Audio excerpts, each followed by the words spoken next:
Now the Lord called to Moses and spoke to him from the tabernacle of meeting, saying, Speak to the children of Israel and say to them, When any one of you brings an offering to the Lord, you shall bring your offering of the livestock, of the herd, and of the flock.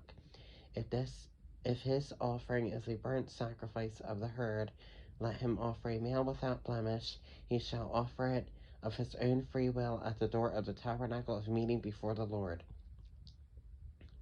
Then he shall put his hand on the head of the burnt offering, and it will be accepted on his behalf to make atonement for him. He shall kill the bull before the Lord, and the priests, Aaron's sons, shall bring the blood and sprinkle the blood all around on the altar that is by the door of the tabernacle of meeting. And he shall skin the burnt offering and cut it into its pieces.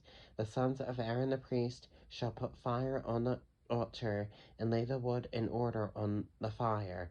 Then the priests, Aaron's sons, shall lay the parts, the head, and the fat in order on the wood that is on the fire upon the altar, but he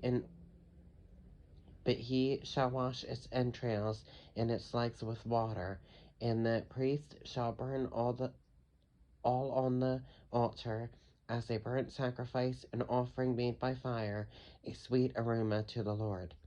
If his offering is of the flocks, of the sheep, or of the goats, as a burnt sacrifice, he shall bring a male without blemish.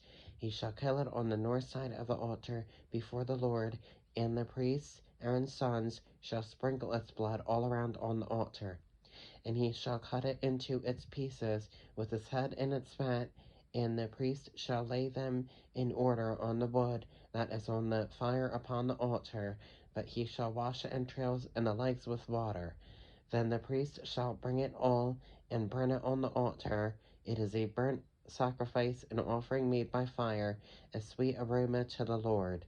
And if the burnt sacrifice of his offering to the Lord is of birds, then he shall bring his offering of turtle doves or young pigeons.